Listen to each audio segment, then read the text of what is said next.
Bibles together, they know certain things. The precept is verse 9 down here in chapter 49 in Isaiah. It just quotes the same thing I just read in Revelations. If you look at the heading, it's talking about the restoration of Israel, consolidation of Zion. The what? The consolation of Zion. Yeah, some say consolation.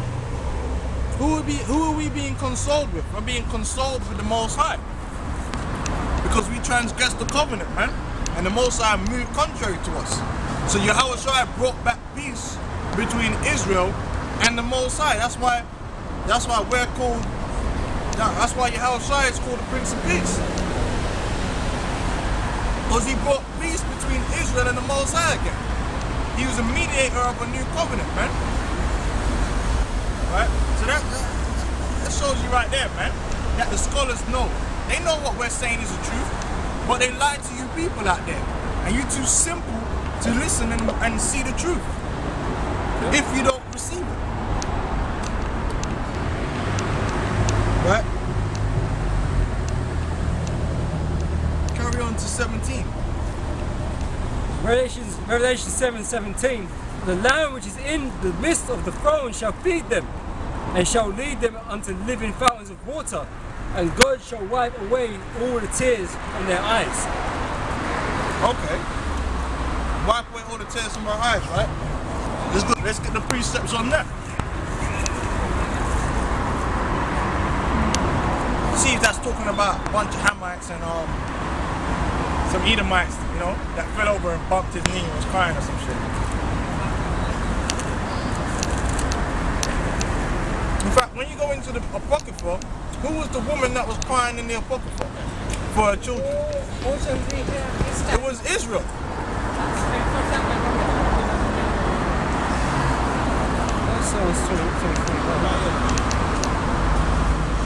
Psalms 23.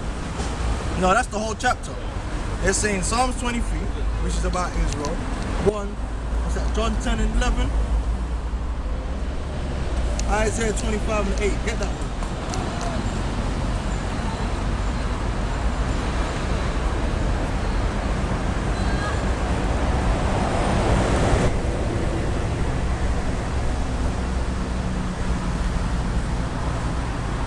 Isaiah 25 verse 8.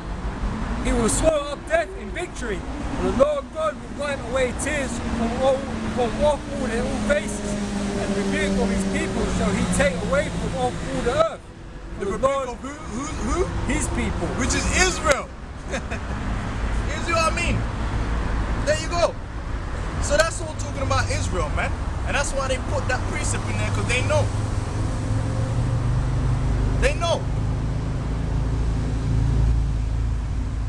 Because them devils, they're going into captivity.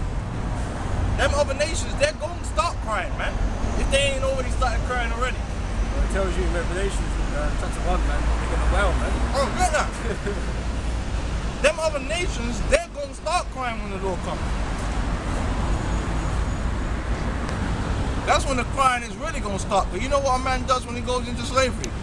The first thing he does is cry. Cry like he's never cried before, man. Because he can't fight. Hey, it tells you in one book I got on slavery that some of the jakes, they would be there crying, man. Because they're going into slavery. Grown ass men. Revelation chapter 1 verse 7. Behold, he cometh with clouds, and every eye shall see him. And they also which pierced him, all kindreds of the earth shall wail because of him. The all kindreds is talking about the other nations, man. Now give me Revelation, the 5th chapter. I'll show you something in there right now.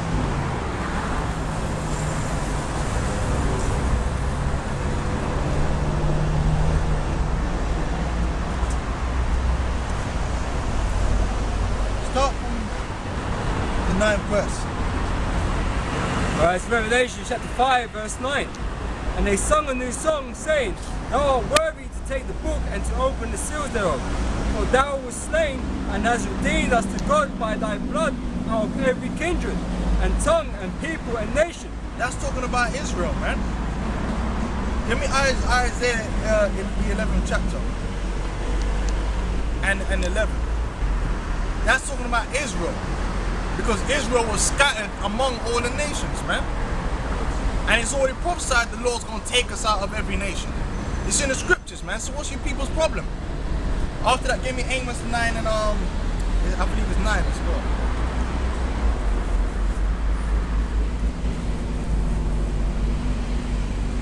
So Isaiah chapter 11 verse 11. And it shall come to pass in that day that the Lord shall set his hand again the second time to recover the remnant of his people.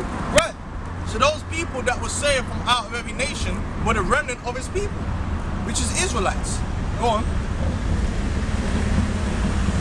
It shall be left from Assyria, and from Egypt, and from Pathros, and from Cush. These are all other nations, man. Go on. And from Elam, and from Shinar, and from Hamath, and from the islands of the sea. And he shall set up an ensign for the nations, and shall assemble the outcasts of Israel. He shall assemble the outcasts of Israel. And gather together the dispersed of Judah on the four corners of the earth. There's Judah throughout the four corners of the earth. The four corners of the earth. So that man gonna say I did bad for me because I was holding the dispersed of Judah throughout the four corners of the earth, man. Right? Ireland, Scotland, England, Europe, Asia, Africa. There's Judah all scattered throughout the whole four corners of the earth.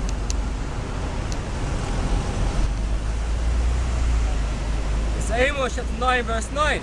For lo, I will command and I will sift the house of Israel among all nations like a corn is sifted in a sieve. What does that mean? Another way of saying that is you're going to separate them out of every nation. Because if you got to sift them, that means they're among that nation. That's why in the book of Revelation you said they've come out of every kindred and because Israel is scattered, man. Read that again, huh? For lo, I will command and I will sift the house of Israel among all the nations, like as corn is sifted in a sieve. Yet shall not the least grain fall upon the earth. All the sinners of my people shall die by the sword, who say the evil shall not overtake nor prevent us. All the sinners of my people, because 2/3 are not going to be saved. They're going to be destroyed. They're going to be left with the evil. Right? Go back.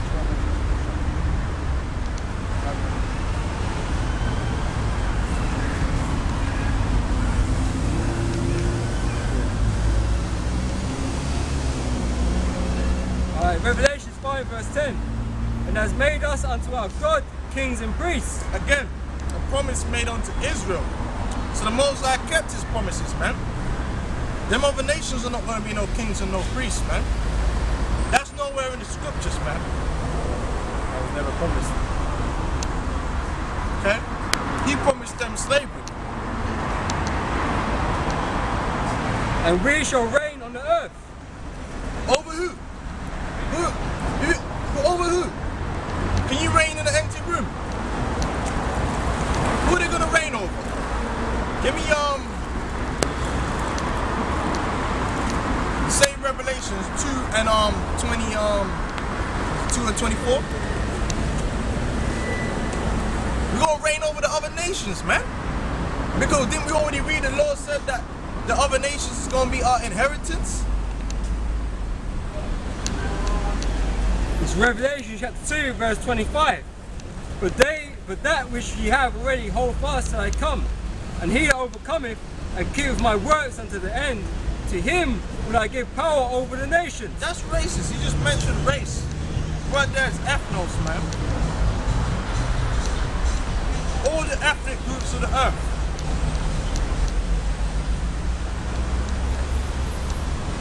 All these nations, man. We're going to get power over them. Rulership. Go on. And he shall rule them with a rod of iron. As the vessels of a potter shall they be broken to shivers. I remember I heard this guy saying, oh, we're going to rule over them, but we're going to be nice. How the hell are you going to rule over someone nice with a rod of iron, man? Why the hell do you think we're going to need that rod of iron? Because these are heathens. These are hard-headed heathens we're dealing with. We're going to have to and bash their skulls in, man. They're some hard-headed motherfuckers, man. They don't know what to do. They're gonna make mistakes. We're gonna have to put them in line, man.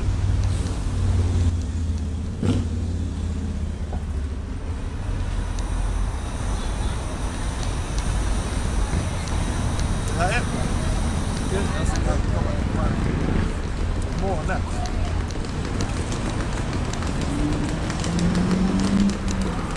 Revelations 5 and 11. And I beheld and I heard the voice of many angels round about the throne, and the beasts and the elders, and the number of them was 10,000 times 10,000 and thousands of thousands, saying, Innumerable, man. Innumerable. 10,000 times 10,000.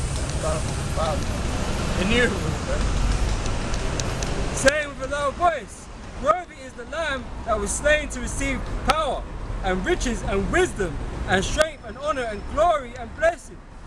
And every creature which is in heaven and on earth and under the earth, and such as are in the sea, and all that are in them, heard I saying, blessing and honor and glory and power be unto him that sitteth upon the throne, and unto the Lamb forever and ever. And the four beasts said, Amen. And the 24 elders fell down and worshipped him that liveth forever and ever.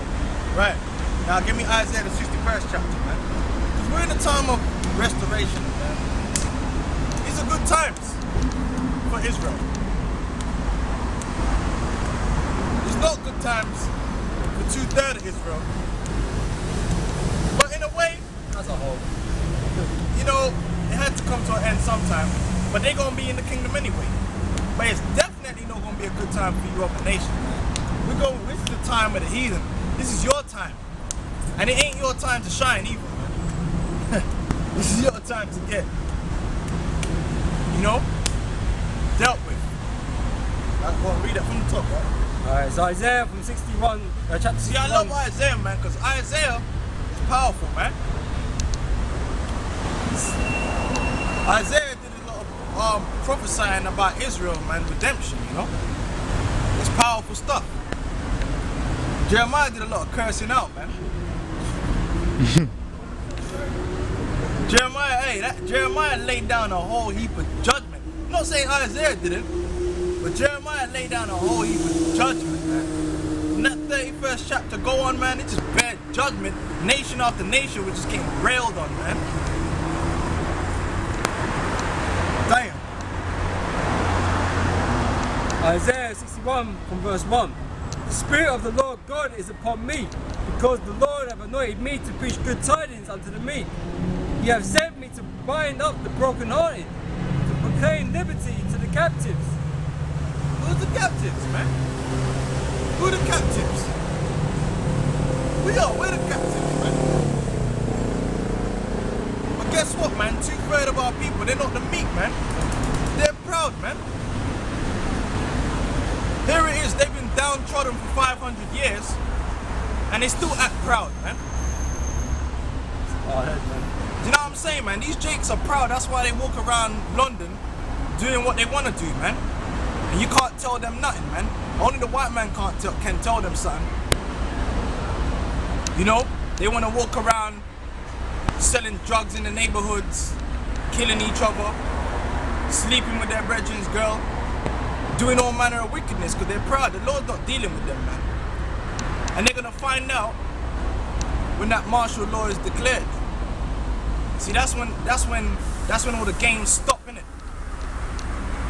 When that Cobra team declare that you Jakes should be shot on sight, should be detained on sight, man. That's all it's gonna be.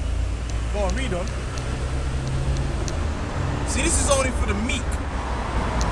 Because you have to humble yourself to be in this truth, man. You guys in the churches,